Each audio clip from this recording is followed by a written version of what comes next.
है, चाहे छोटा हो या बड़ा। मैं चाहे छोटी चोरी करूं या बड़ी, रहूंगा तो चोर ही। पकड़े जाने पर मुझे सजा तो उतना ही मिलेगी, तो क्यों ना मैं बड़ी चोरी करूं। ऐसा सोचकर उसने राजा के खजाने को लूटने की ठान ली।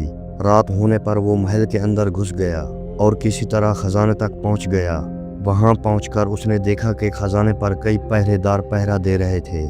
सख्त पहरा देखकर चोर को लगा उनकी आंखों में धूल झोंकना बहुत मुश्किल काम है, और सोचने लगा यहाँ तो पहरेदार पहरा दे रहे हैं, अगर मैंने चोरी करने की कोशिश की तो मारा जाऊंगा। ये सोचकर चोर वापस लौट गया।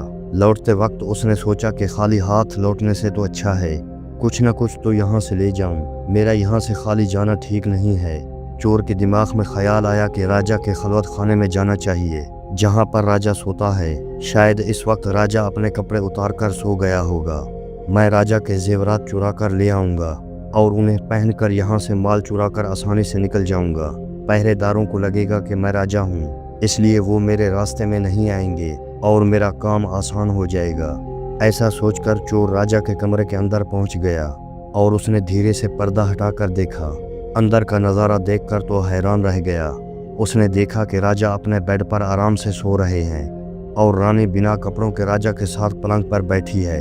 रानी को जागता हुआ देखकर चोर के हाथ पैर फूल गए और वो एक तरफ दीवार के साथ खड़ा हो गया और रानी के सो जाने का इंतजार करने लगा। कुछ देर बाद फिर उसने पर्दा हटाकर देखा कि रानी सोई हैं या नहीं, क्योंकि रानी सो जाए तो राजा के कपड़े चुराए जाएं। चोर ने देखा कि रानी अभी भी उसी तरह बैठी हुई थी। ये देखकर चोर वहां रखी हुई टेबल पर बैठने लगा। जैसे ही चोर टेबल पर बैठा तो पानी का गिलास जमीन पर गिर गया। उस आवाज को सुनकर राजा की आंख तो नहीं खुली, पर रानी तलवार लेकर बाहर आ गई और तलवार चोर की गर्दन पर रख दी और कहने लगी, कौन हो तुम और यहाँ किस लिए आए हो? सच सच बता, वरना तुम्हारा सर धड़ से अलग कर दूंगी। चोर डर के मारे पसीना पसीना हो गया और हाथ जोड़कर कहने लगा, रानी साहिबा मेरी जान बख्श दो, मैं एक गरीब चोर हूँ और चोरी करने के इरादे से यहाँ आया हूँ। छोटी मोटी चोरी करके अपने परिवार का गुजारा करता हूँ। आप मुझे मार देंगी तो मेरे बच्चे अनाथ हो जाएंगे। मैं वादा करता हूँ कि इस बार मुझे छोड़ दो, मैं कभी दोबारा राजमहल की तरफ मुड़कर नहीं आऊँगा। रानी साहिबा मेरे छोटे छोटे बच्चों पर रहम करो। रानी को उस पर रहम आया और उसने कहा, मैं तुम्हें एक शर्त पर छोड़ सकती हूँ। चोर ने पूछा, क्या शर्त है? उसने कहा, मेरे साथ रात गुजारो, यानी मेरे साथ हम बिस्तरी करो, तो फिर मैं तुम्हें यहाँ से जाने दूंगी, वरना एक ही झटके में तुम्हारा सर काट दूंगी। रानी की ये अनोखी शर्त सुनकर चोर और भी ज्यादा घबरा गया और कहने लगा, रानी साहिबा ये आप क्या कह रही हो? मैं तो एक छोटा मोटा चोर हूँ और आप इतने बड़े राजा की रानी हैं। मेरी क्या औकात है जो मैं आपके साथ ऐसा करूँ? मेरे लिए ये सोचना भी बहुत बड़ा गुनाह है। रानी ने कहा, मैं कुछ नहीं सुनना चाहती। अगर तुम्हें अपनी जान प्यारी है तो मैं जैसा कहती हूँ वैसा ही करो, वरना मरने के लिए तैयार हो जाओ। रानी की ये बात सुनकर चोर की जान हलक में अटक गई। चोर सोचने लगा, आज मैं बहुत बड़ी मुसीबत में फंस गया हूँ। अगर मैंने रानी की बात नहीं मानी तो भी मारा जाऊंगा, अगर मान जाऊं तो भी मारा जाऊंगा। चोर बहुत बड़ी सोच में पड़ गया।